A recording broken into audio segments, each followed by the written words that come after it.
Okay, so you get on this TR3B, you're leading the mission with 8 guys. Mm-hmm. So we get off, we land, we flew like 10 to 15 minutes. We landed. The guys were taking down the equipment. I was talking to the pilot. There's actually 2 pilots. One got up and was by the door of the ship that went down. And I was talking to him and I was asking him, hey, you know, about technology, because, you know, everybody was asking about it and how it worked. So he left us in Florida, somewhere in the forest. So we came into this cave, the size of a garage door cave. And we went in, and it was a total of 8 guys. And we had our PVB 14s and 31s. And it was almost night. So we went to this cave and we saw writings, like right from the back that, you know, we got in. And it smelled like somebody has done a fire or a type of barbecue. You know, that smell that you get when you do a barbecue and you smell that. So entering the cave, we all started smelling that. And we were joking because we were kind of hungry. It was like, wow, it smells like, you know, barbecue. Oh yeah. So we kept walking in. So we were met by 2 beings that looked different. And I talked to the guy that was right next to me. I asked him, do you know about these guys that are here?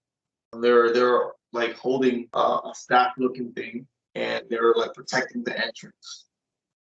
So one of the guys in the back said, oh, hey, I got a paper here that I had to give you before the mission, but I forgot to give it to you. So I got the paper, and it says, do not open it. Give it to the, you know, the people that are standing guard. So we gave the paper to the people that are standing guard. Can you describe more about the people standing guard? What did they look like? Well, these people, their faces are weird. Their eyes are on the side, like it's not like ours. Their eyes are more to the side, and their face is wider. Their mouth is wider, but their body structure is the same.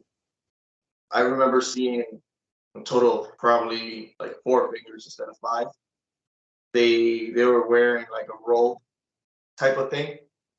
It was like a pearl color robe, and they had on their head, they had like a hair type of thing, like 2 coming out from their heads, but it looked like skin, and they had it to the side. So we approached them, we gave them the paper, and their eyes were shot black. So it was different. They look different. I never seen these type of people before. And they were talking with clicks, similar to like certain tribes in Africa talk. They talk with like clicks with their mouth, but they also speak the English language as well, but with a heavy accent. So we give this paper to them, and one opens it up and closes it up, and then he lifts up his staff and he says in a low voice, follow me, follow me. So we start following him. You know, a lot of things go through our heads. You know, it could be that these people are getting ready for Halloween. What the hell's going on? You know, are they dressed up? What is it? But, you know, you know, our job is just to go there and to do our mission. So our mission was to go in and to investigate what was this place that we were dropped off to investigate, and why was it connected to the ark. They told us, I don't know if you remember the last story, the guy that had the suitcase, he was the one giving the information and the locations where to go. I'm sure there was another group that went to the ark that same day that I went to the cave. Yeah, they were talking with clicks. We were following them, total of 4. We were in formation. We don't know what the heck was going on, but we were in formation. You know, lock and loaded, because you never know. You know, nowadays, you just never know. You can't trust nobody. So we started following them. And when we followed them, it was really steep. Like if you trip and fall, you will probably roll all the way down. You can't stop it. You know, you have your kit on, you're heavy, and you have your ACH, and you're heavy, you know. So any kind of trip, and you're wearing your boots, so any kind of trip, you can really bust your ass and roll down that steep hill in the cave. But the walls were squared out, and it was steep.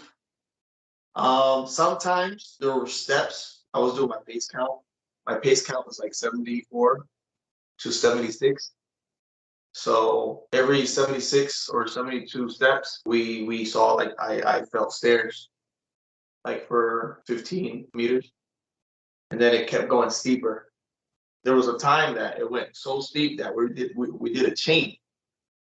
We took our elbows to elbows, and we did a chain going down. But these guys, they were just walking, like, familiar to this, you know, walking down.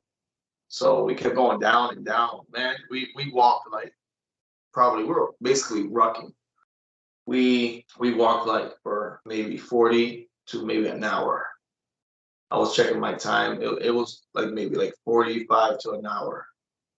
We were walking down that steep hill inside the cave. So the smell was different. Then once you get to the bottom, it straightens out. It straightens out. And I'm sorry about my accent. I know a lot of people know about this, but English is like my second to third language. So yeah, I speak Spanish and Portuguese, and also I speak English. I know a lot of people have been asking about that. So my pronunciation maybe is messed up, or sometimes my grammar is also messed up. I just want to let people know that, Doc. JP, so you mentioned that some people were sent to the Atlantic Arc, and you and the eight guys were sent to this tunnel. Now, what's the connection between the Ark and this tunnel? Well, that's the thing that we were checking. So we get to the bottom. There was a big door. It looked like a hangar door.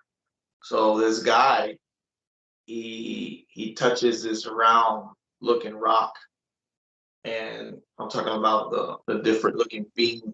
He touches this round rock, and he just swipes it to the right, swipes it to the left, and then it starts glowing, and this hangar starts opening up, and it's super bright in there, and you see a lot of vegetation. And we were like, what the heck is going on? What is this? So we enter with precaution. But once that opened up, the light bounced it off and started shooting up to the cave. That's how bright it was. But you can clearly see the vegetation, and there's a source of light that we could not see. And in the distance, we could see like a fog. We had a guy with us that was part of our group that he's also he knows about plants. He went to school on plant biology, so he was with us in the mission. A botanist. Yeah. So whoever put this team together knew what was going to happen. That's what I'm trying to say. That we had different people with different kind of specialties and all that. So he says, "Wow, look at these plants." You know, and then he started talking, saying, "You know, some of these plants has been extinct for hundreds of thousands or maybe millions of years." And he kept talking about it, and he saw these plants. He was going crazy with it. And these plants were different. A lot of different looking plants that you wouldn't see on the surface. And these plants had different type of flowers. And there was actually, we were noticing, like, on the type of trees that they have, it looks similar to the trees that they have in Madagascar. Those trees that bleed, that are red, they look similar to those trees. I remember seeing those trees, but hanging from these trees, there was like a nest of some sort of bug, and he knew about these bugs as well. These bugs, they come out and they pollinate everything in there, and they look silver. These bugs, they look like a beetle, and they look really silver, but when they open up their wings, they look like a butterfly. And the light bounces off these bugs. And it was kind of interesting because on hard to reach places, you can see these bugs going in, and they were reflecting light to these plants. So they had a connection. So it was kind of cool. There was different kind of insects. There was praying mantis looking insects that we saw, but purple. So yeah, they had different kind of insects there and different kind of animals also. We saw something that looked like a rabbit, but the ears were shorter and they were rounded off, and it had a long tail. So that was kind of cool. And the eyes were humongous. So it looked just like a rabbit, but it had bigger eyes, rounded ears, shorter, and it had a long tail with a white fur in the end of the tail. So it was kind of cool. We saw that, and it was not running away from us. It was trying to get close, sniff us, similar to what domesticated squirrels do, you know? So we kept walking in, and in the distance, we saw like a temple-looking thing, and it was embedded in more into the ground, surrounded by vegetation, like vines and all that. It was a tropical type of location. Like it looked really tropical, and it was foggy. Like our clothes got wet. The mist that it had. I don't know if the mist was artificial or there was a type of tree. I know that there was a tree there that was dripping water. So this tree has straws that sucks the water up, and it drips water. It takes water from the river, and it drips water to the plants that surrounds it. So that was an interesting tree that dude was studying, and he was trying to get seeds of this type of tree, because he said this tree can help a lot of villages in different parts of the world with farming, because it sucks the water and it drips the water in their surrounding. It is a huge tree, and the water that comes out of it is drinkable and is filtered, and it's healthy to drink. And it's like drinking half of honey. It's really, really interesting, this type of tree. Well, that raises the very interesting question. I mean, in the book of Genesis, they talk about the tree of life. Mm-hmm. So, I mean, this tree you saw sounds unlike any other tree I've ever heard. You know, but the fact that water is an important nutrient and that it filters it and that it's, you know, can be used for the plants or for drinking. I mean, yeah, that kind of like raises that very interesting question. Any relationship with the tree of life in the book of Genesis? Well, I'm not sure, but it could be that this tree is part of that, because it was protected by these people that were there. Once we entered, we saw a lot of these people walking around, and they were dressed in robes, and they were just taking care of these plants. Like it was a huge place, like probably like 15 football fields big, bright. I don't know where the heck the light was coming from. It looked like it was emanating from the walls, but it was like white, and you could see vegetation, green vegetation, and you could see all these types of animals. And I'm sure they had pockets of these places, different places that you can go to that have different type of plants from every, I guess, every nation or something like that. That's what one of the guys were telling me about, historian type of dude. His job was to see the writings or see anything that this culture had. And he said it's something around Nevada. They talk about these, the Indians, they talk about these people, and it's kind of interesting. Well, very interesting because, you know, you mentioned Florida, that this is some cave in Florida, and that tree that emits water through its Well, system. it has a straw that sucks the water from the little rivers, and it drips water or the substance on the other plants around it. Everything around it flourishes. It raises, well, the story of Juan Ponce de Leon, who was one of the Spanish conquistadores. He explored Florida, and one of his missions was he sought the fountain of youth. Okay. So that was in Florida, Ponce de Leon. So, I mean, to me, it's like, well, that tree that you saw, could that be the fountain of youth that Ponce de Leon was searching for? I don't know, wherever I went, it was beautiful. I know that. It was different. You felt, just by breathing the air, you felt stronger, you felt healthier. It was like amazing, the feeling that you feel when you go into this place. And everybody felt the same way. Everybody felt happy, like amazing. And we saw oval type of flying vehicles as well that were flying left to right. And we were asking them, oh, are those vehicles, or they just use it? Yeah, they use it for transportation. So it also leaves there really fast. Like it blinks out of existence, and then they blink back in existence. So they probably have the technology of teleporting these ships anywhere they want. It's kind of cool, using a type of quantum entanglement technology or some sort. But they're really advanced in agriculture, and I'm thinking these people taught a lot of different indigenous people or Indians how to do vegetation, or how to plant, or how to use certain kind of foods, what to eat, what not to eat.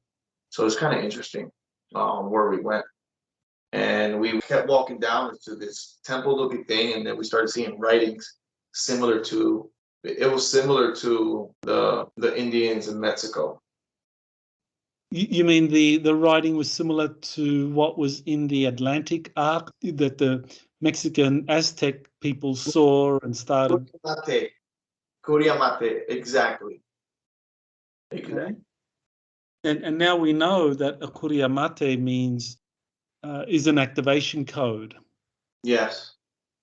So these people that went to the ark, it was that tunnel that they went to, and they went through that time change. You remember the Chinese were mad because they went in there and time changed. So I think that tunnel is connected to this place that we went to. Okay, so just to remind the listener, you're talking about the mission to the Atlantic space arc, where there was a kind of time dilation effect that people would slow down, movements would slow down. If you waved your hand, you wouldn't just, it would be like a very slow wave where you see like multiple hands. Yeah, exactly.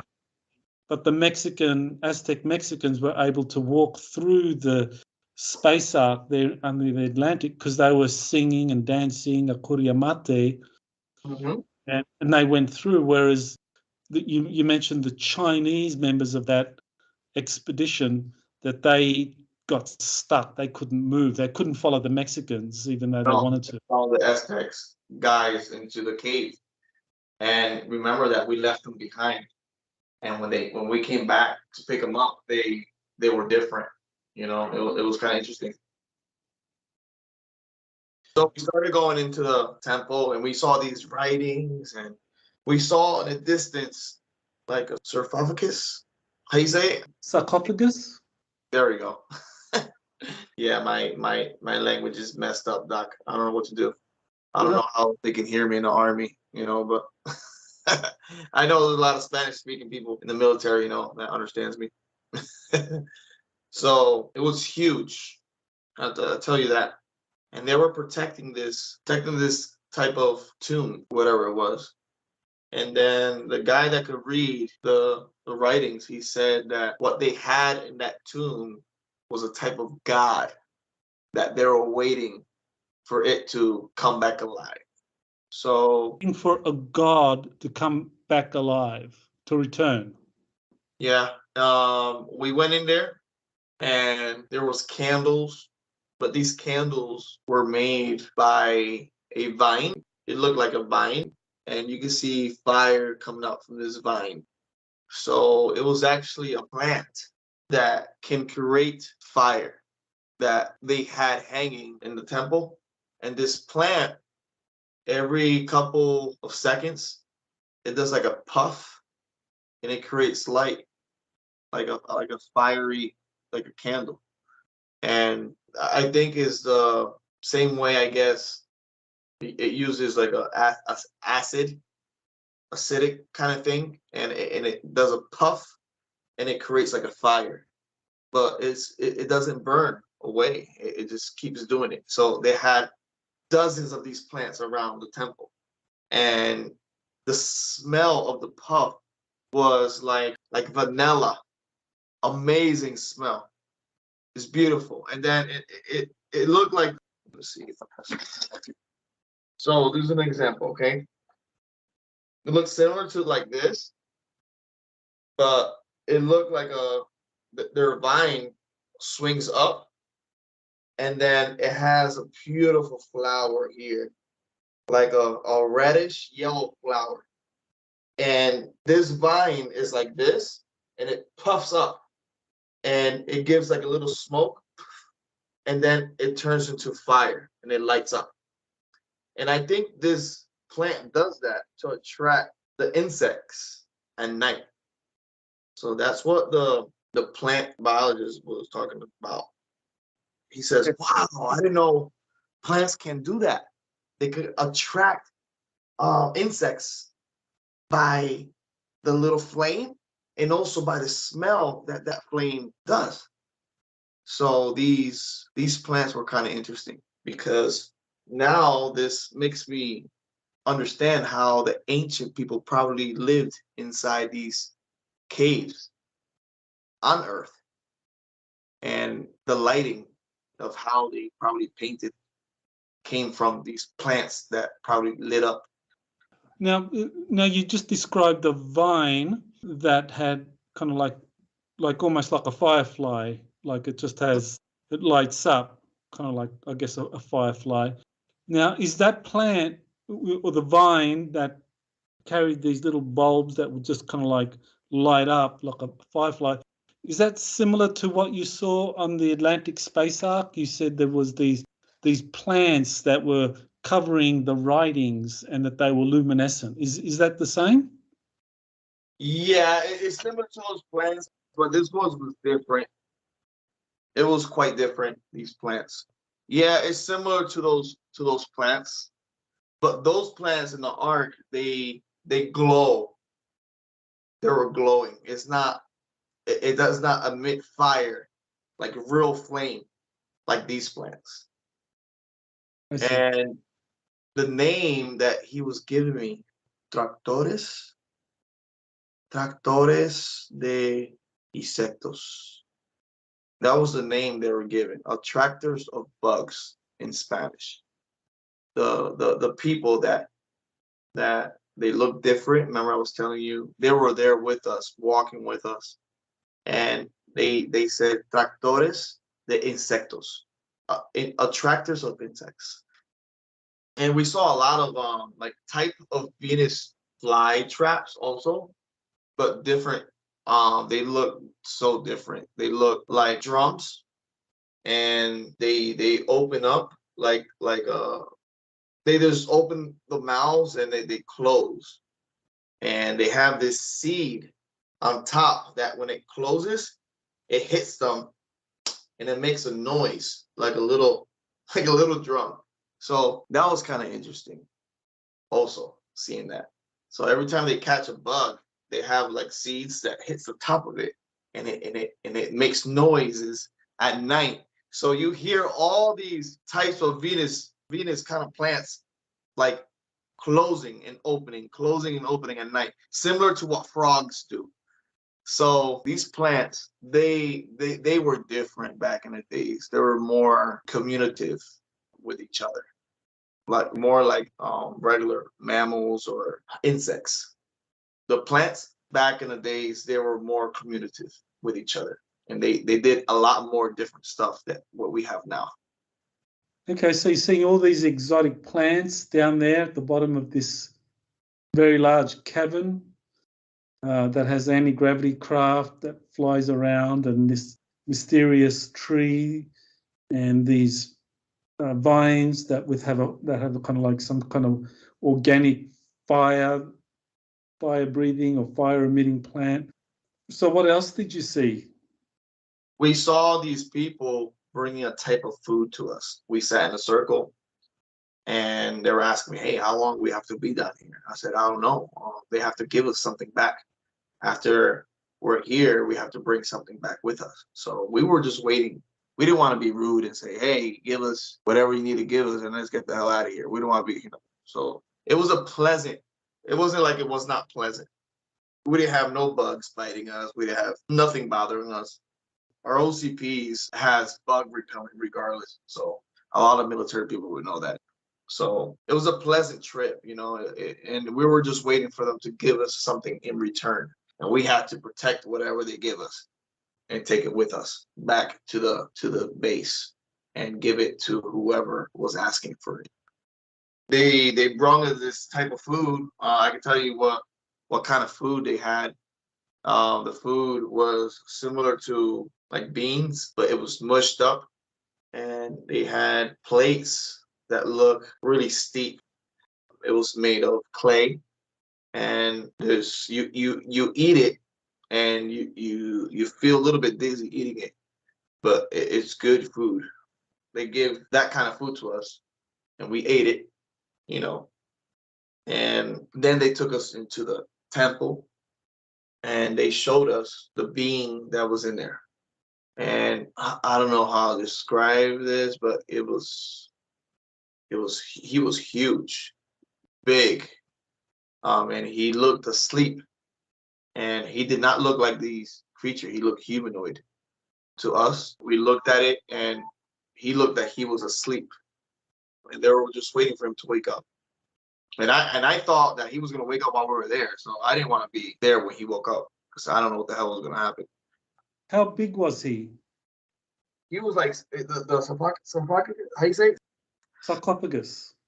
La caja. That's how you say it in Spanish. La caja. The box was like facing in the slant, so all you could see was the skull. The skull was probably 4 times bigger than my skull. Big head, big eyes, and he had like his hair was different. His beard was like wrapped around his neck, and it looked like he had a long beard because it was wrapped around, like it went like this and then wrapped around his neck and laid behind his head. And I think that he was like 11, probably 12 feet humanoid. So Red that hair, was white hair, black hair. What kind of white, complexion? white hair. He had white hair. He had white specks in his face, like freckles, and his skin was like a type of white grayish. I don't know if it was like that because he was pale or he hasn't woken up in a long time. But it was like a white grayish color, and his lip was blue, like if he was lacking oxygen or something like that. But he was in this box, and we got scared when we saw it because we were talking, how about they brought us down here to when he wakes up, like to take him out, or what the hell is going on? And why would they show him? Like one guy was so negative there. He was like, why would they show this to us? And what's going on? I said, bro, just just follow us and just keep the mission. We were kind of scared when we saw this because we don't know why they were showing us. And then we were asking one of the guys. He says they were showing it to us to make us feel welcome in their culture. Now, earlier you mentioned something about they were waiting for their god to wake up. So they told you about this being, and yeah, they told us. How about if he would have woken up like right there, like right away? So we didn't want to be there when he woke up because what reaction would he have of us being there? That was most of it. I didn't really care. If he woke up, let's communicate with him and let's do whatever we need to do. But we were waiting for something there. So they took us out back. Before you say that, so the sarcophagus that he's in, you said it was at a slant and you could only see his head. So what did the sarcophagus look like? Was it made out of metal? Was it stone? It was like a stone. Like it looks like a door type of shape, but it slanted into the ground. It looked like it was put in there. So I don't know how they moved that stone, but it probably weighs more than 4,000, probably 5,000 pounds. It's like a marble type of stone. Like, it's heavy. It's a heavy stone, and it had handles, big handles, that it looked like other big humanoids can move it. You know, so whoever put them there was they were big as well, and they kept these other humanoids that looked like different from us to protect this place. And there was step pyramid looking also in the distance. You can see, like, just like the Aztecs, step pyramids in the distance. You can see it was made of really bright gold. The edges only of every step was made of gold, and you can see the reflection of the steps coming back towards us. We saw that in the distance coming out from the temple. So we kept walking. They kept showing us around. We saw a lot of different kind of animals. We saw something that looked like a small elephant, but it had tusks in the bottom and had legs like deers, but its snout was like an elephant. It was kind of interesting. Really friendly. It felt like it had a feel like a pig. You know, it was snorting around. You know, smelling our feet and all that, and it had tusk. So it was a size up to like my knees. I'm 6 foot, so to my knees will be like what 3 feet tall, like in between my thighs and knees. So we saw those creatures. We saw a cat that looked like a saber tooth as well, type of cat, but it was small type of saber tooth style kind of cat. We saw a lot of different reptiles. We saw a type of reptile that looked like a dinosaur, but it looked like a chicken, but it had scales instead of feathers. But it still had a beak, and it had a tail, and then in the end of the tail it had these feathers that closes and opens, closes and opens. So it was kind of cool. We saw other types of looking bees. We saw blue that looked like blue honeybees, but they were blue in color. That was kind of cool. And their honey is like whitish honey. It's not golden honey. I think is because of the plants that are there. The color of the honey, their honey. We tasted it, and it tastes like pear.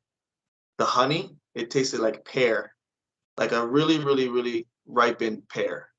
So, and it had that texture as well. So it was kind of really good type of food. There was also different kind of fruits that we never seen before. We were there like for 5 hours, Doc. We were there for 5 hours. It was a really tiring day for me because we walked a lot with our kit. You know, they actually asked us to take our kit off, you know, and leave it, but I didn't let none of my guys take that off, or we kept our kit on in all times and kept our weapons with us in all times because we were just waiting for that moment. And then in the end, he comes in with this box, and I ask him, "What is this? What are you giving us?" He comes in with an elder that was slightly taller than him, but looked the same way as them. And he says, "These are seeds, different type of seeds that the people upstairs are asking for." And they talk like that with pulse, like these are seeds for the people upstairs that are asking for it. And we made a deal, and this is for you guys. And I said, "What is this?" And he pointed to that particular tree that we saw that was drinking up the water, and he said, and also those vines that give out like fire. And he said that it was time for them to give them the seeds of this garden. And they also gave us tubes of eggs of some sort. I don't know if they were insects or probably the silver insects that we saw, but they were frozen, and they kept it inside this clay, but it's like a gel inside, and they kept it inside like that, and they give it to us like it looked like a ball of clay, but it has like cap that you can open, and it has like a gel that they keep these capsules in it. And they gave us that. So we make our way back. They gave us like a type of hug and all that. So we start walking out. We say goodbye.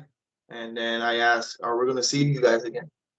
And they said, yes, we will go to the surface soon. So they were saying that they will come to the surface soon. And they said to start rebuilding. I said, wow, rebuilding what? You know? And I asked him, how many of you guys there are? He says, billions, millions, millions, billions of these type of humanoids that live inside the earth in different pockets. Okay, can you be clearer than that? You know, millions or billions? Millions. It could be, but he said that there was a lot. So I don't know if it's billions or millions.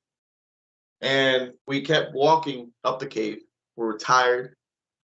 Once we stepped out, they closed the door, and it was dark. So we put our flashlights on, our red flashlights, and we kept walking up the cave. And we got to the TR3B, and then we came back and we gave this box to, they told us to drop it in this particular location and to leave it there. I don't know who picked it up or who got it, but I know that we left it inside the base. So whoever got the box was part of us, but a higher level. And that was our mission, Doc. It was kind of interesting. It was fun. And we learned a lot about that culture. Were you ever given a name for that garden or that culture? No. Did the guards of the temple or garden, did they ever say anything about, you know, who they are, their names? They just look weird. They never told us their name. Okay. And people within the military, within the covert branches of the military, want you to share this information. Can you say anything about that? Yeah, I asked prior to share this information. They said, yes, I can share it. Just don't give your name and don't tell people where you're at. Okay. Well, I want to thank you, JP, for sharing your latest mission. Definitely fascinating and raises a lot of questions about the history of Florida and connection to space arcs. And it's funny that Florida in Spanish is flowers. So that's quite interesting. You know, the purpose, why was it called flowers? Like you said, that guy that found that beautiful garden, you know, the garden of youth, Brad de Leon. So that's kind of interesting. Well, very fascinating. Well, I guess we're going to find out eventually more about all of this. Thank you for sharing that, and we look forward to more updates from you. Roger, appreciate it.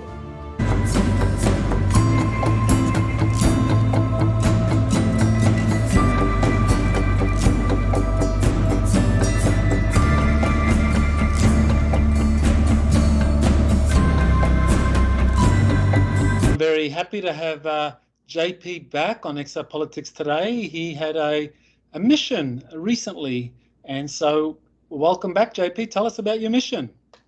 Hey, how you doing, Doc? We had something going on yesterday. We were out for a couple hours. We went back to that cave system, and we went down. And they were doing a type of exchange. We did not went all the way in, but we went next to the door where we could see the garden. And we went down a number of, it was 8 of us, same people, but we had 2 different people with us, pulling a type of security. So we tried to go in, but the 2 guards from the garden did not let us in. They were saying that we were the person that they gave the seeds to, that he was having a bad heart about giving it to somebody else. Can you explain what you mean by Bad heart? You mean like bad faith? Well, not like necessarily bad faith. That, you know, usually when something of big magnitude is given out like that, a lot of people have second thoughts and all that. So they sat us in like this big like oval type of waiting room, and we sat down on these granite rocks, and we were just waiting for one of those humanoids to come in and to talk to us, talk to the person. So what I was understanding is that they were taking these seeds overseas, but they said that they wanted it to keep it here, and they don't know why they're trying to move it overseas, what they gave to us. So they were kind of confused of who's making the decision of taking care of the things that they're giving to us. One of the guys that were there, he was one of the guys that they gave him the seed, but one of the other guys was not there. They did not want nothing to do with him. Like, nothing to do with him, because something about a bad vibe about him. So they wanted us to find him, to bring him down, but he's overseas now, and he's doing another mission. So when we were waiting, they brought out another box, and inside this box they had like tubes of different color of water. So these tubes had red color, it had a blue color, it had a lighter blue color, and the grayish color of waters in these little tubes of, like, it looked like science tubes. And they were saying this needs to go up there, because this is part of what these plants give. This type of like liquid, it comes out from these particular plants that will help these seeds grow, and I think it will help the ground, or make it like to grow faster, something like that. So they had us to bring that up, but they're not like scared, but they're like, should we or should we not? Because they see so many things happening in the surface that they don't want really to happen, and they're still like, should we or should we not? And we told them that we're trustworthy, that we're going to take this information out to where you need us to, and we're going to make sure we get this information to the higher ups, that you feel like that, and they feel the way they feel.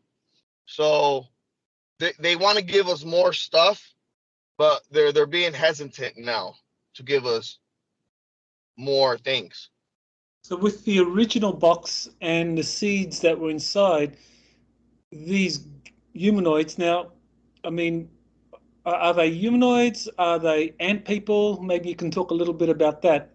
How did they know that these seeds were taken out of the country and were not being used in the right way? I guess they have a way of tracking them. They have a technology that can track where these seeds go. I think they have the technology to track any biological living thing through a type of GPS or technology that they have, that they can track things that they give to us.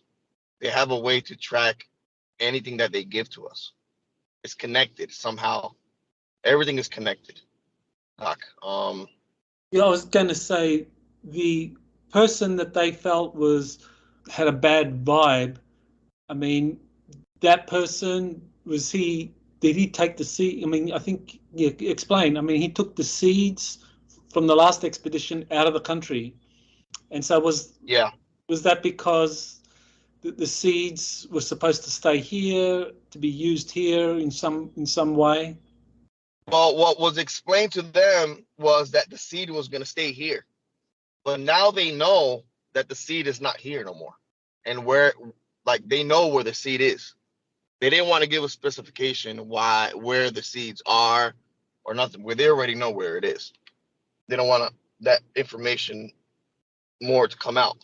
I think there's a higher mission in our end with these particular of seeds and the things that they're giving to us that are coming out from the ark, from those people that are coming out from the under the ocean city that we went to, because they're also giving us different kind of things and technology to prepare the upper side of the world, the upper side, the surface population. The surface population. They say upper side, and we're getting bits and pieces of different cultures and different people that live inside.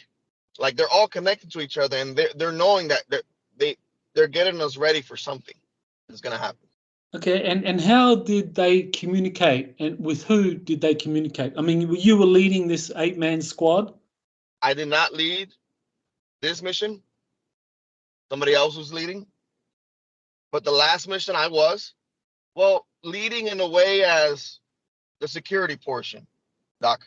Not the negotiation or not the giving the different things that they're giving to us, but just the security, portion. Because, everybody got a thing that they're in charge of, Okay, when it comes into. So six of you were providing the security, and two of the two new guys, they were the ones doing the negotiations or the dialogue. Yes. And, when we put security, we're just making sure everything is looking good, making sure, looking around, taking notes with our mind, and making sure that there's a good vibe, because we're good in reading people, and we're like to make sure everything goes as planned, as like what we have to do. I see. Now, with these humanoids, can you talk a little bit about them and their relationship with the ant people? I mean, are these ant beings, these humanoids that were? Well, they look like us, but they got like their mouth are more closed, like circle form, like a V circle form. Their nose are like slits. Their eyes are bigger, and they have like this skin that comes out their head that looks like two antennas, but they don't look like antenna. It looks like hair, but it looks like a type of skin that comes out, and their skin is like that bluish grayish color. So you wouldn't call them ant people? You would describe them as something else? They kind of look like ants. If you look at them, like, they have 2 hands, 2 arms. They wear robes. Their feet are longer than ours. Yeah. It's like if I have a size 10, they have like a size 13 or 14 if they're my height. They got long feet. But you can still see, their toes and all that. Their fingers are slightly longer. Their fingers are longer, and their nails are like slanted down. They're not straight out. They're slanted down, so their finger has the nail protecting the tip of the finger, like slanting down. Like they could do like this to any like surface, and you could still hear their nails and all that. It's not like ours that it's like that, slanted down. How many fingers did they have? They have five fingers. 5 fingers. We asked to go back to that, to go back to that giant being that was there, but they did not want to give us the opportunity to go there again. They kept us in that room sitting down. This room had different kind of lights that was glowing around the room. They had like this, there was an orb that was going in and out the size of a tennis ball, and it was just going to one to each of us and going back out, coming back in, going to each one of us, and you can feel the vibration of this tennis ball orb flying to us, and you can feel our hairs of our body, like if it was the type of electricity, but it was intelligent, whatever this orb was, and it was just checking. We asked what it was, and it said, "Oh no, it's just checking, you guys, like checking the aura to see if we're good faith, we're telling the truth and all that." Okay, so they can tell if someone is there under some kind of deceptive agenda. They can tell using these orbs. Yeah, these orbs were all over the place when we went last time. So I assume then that's why the military needs people like you, people who, don't go in with some negative agenda. And there's people like you are sent in on the missions or lead the missions because your intention is are very pure, and these beings recognize that. And most people, if they go to these missions, their heart rate goes up. I think I've been, I guess, developed since when I was in the civilian sector to see these different beings. And when you see a different being, you got to be calm. They teach you that, you have to be calm. You have to talk with a straight face. If they telepathically talk to you, talk to them back. If you feel that they're talking to you, you talk to them back telepathically, because they'll know. You just give eye contact, and if they talk to you telepathically, you tell them the same thing back in what you're saying inside. It's like you're talking without moving your lips, but they're nodding their head and I'm nodding their heads. They talk telepathically as well. So that was quite interesting, because when you get used to that and they talk to you, right, but you don't see them moving their lips and you don't move their lips, but you're understanding each other, it takes time to train to do that, to get used to do that. Maybe in the next 2 to 3 years, us humans, we're going to have the capability to talk to each other without using vocalization. We're going to talk to each other without using, just nodding our heads and understanding each other. And I'm sure it's a type of technology that they have, or is a type of consciousness that we haven't developed, but we do have. I'm sure that we do have that, but we haven't developed it yet. And that was quite interesting, Doc. I wish I wish there would be like I know there's a lost history of a lot of things that we used to do that we don't do no more. And that's one of them, to communicate telepathically with each other. Well, when we're on the subject of history, I know that there are legends, Native American legends, about the ant people protecting the Native Americans during periods of cataclysms. So from what you saw in that underground cavern and the passageway and their kind of main garden area and the ships that were flying around, do you think that was kind of a place where you could actually have like lots of people finding refuge during surface catastrophes? Yes, it could totally be a place of refuge. Yes, but it's protected because they have so many varieties of different things there. So I found something interesting. The place that we went, I'm thinking, is right in the Springs in Florida. So that it's quite interesting. It's in that area. The guy that found the magical tree of life. So you're saying the area in Florida that he explored, that's the same area where this cavern system is located? I'm sure it's around there. I know there's a Springs in Florida. Is that what you're referring to? It's somewhere around there. So you're saying that that area is where this cavern is located? Yeah, it is.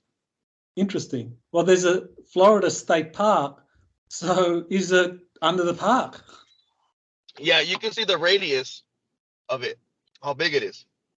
And the good thing is that is in front of everybody's face. It's right there. The name is there. You know? Okay. And I found that I could share that to everybody, the location. Maybe if you drive by there, or were you given permission to do this, to reveal the location? no. Okay. But I feel that, yeah, to give the location of that. Well, last time you said that you were taken there by a TR3B. So what happened this time? Again, from your base, you were taken by a TR3B, or did you go there some other way? No, we drove there. Oh, okay. So then you know the precise location, and you're telling us it's somewhere near that park there in Florida. Yes. Wow. And of course this spring park, it actually on the website it actually says that visitors can regain their youth by taking a dip in the cool, clear waters of these immaculate springs. So, I mean, the question is, well, those immaculate springs, do they have anything to do at all with the underground water system that you saw and the tree that you saw? It's connected. Wow. Okay, that's interesting. It's connected. Okay. Is really pure. All right. So people should go there and have a drink from that state park. I don't know about a drink, but a swim or something. It's really interesting, Doc. Maybe if you come down to Florida, we can probably visit together and go down there. But definitely. Yeah, I just wanted to share that, and it's around there. The cavern is around there. That's great. Thanks for sharing that. I think people would love to know more about the giant. Do you know anything more about who that was? I mean, there's questions. Some people are speculating who that could be. Do you have any idea? Well, when we were there last, Doc, he was sleeping in stasis. His beard long, wrapped around his neck, like he's in stasis. And they called him a type of god. So when he wakes up, he wakes up. Nobody would take him out of that stasis. So when I say stasis, it's similar to what a bear does in winter. It's a type of hibernation, but for hundreds of years. Instead of a winter, it's for hundreds of years. Nobody knows why it's like that, but there's dozens of these guys in stasis around the world. Well, I guess the question is, though, are they actually sleeping or hibernating for long periods of time, or are they just lying down, having a nap, a short nap, in some kind of space-time capsule that for them maybe only a few days pass or a few hours pass, whereas hundreds of years or even thousands of years pass on the surface, because the sarcophagus that they're in actually is a kind of technology where time is dilated in some way. Well, when we went into the temple, right, and there was these vines that were giving fire, right?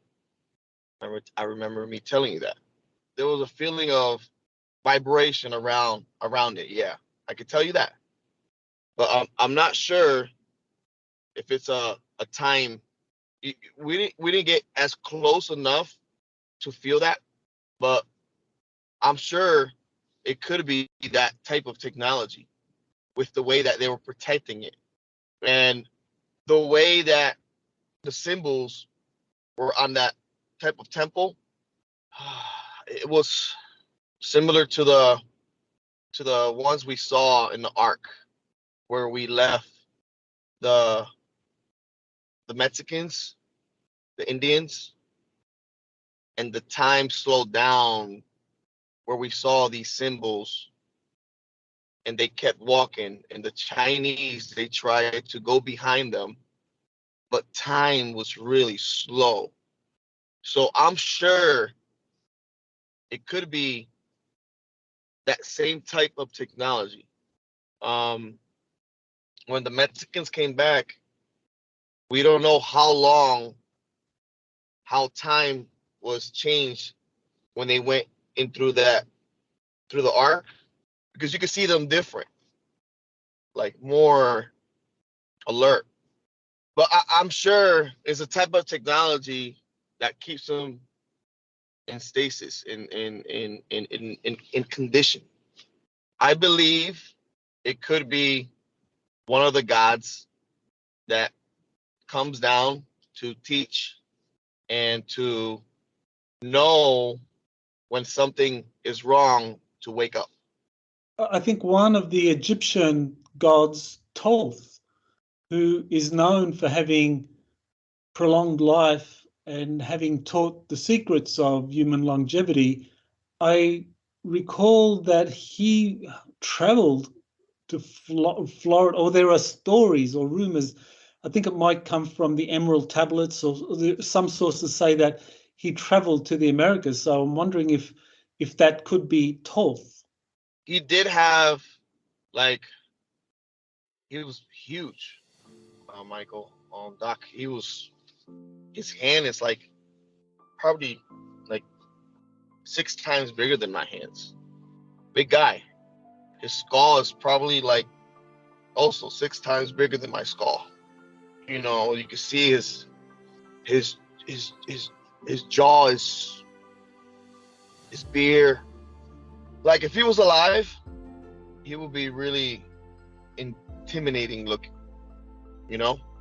And he's there with inside the box, there's like a staff there.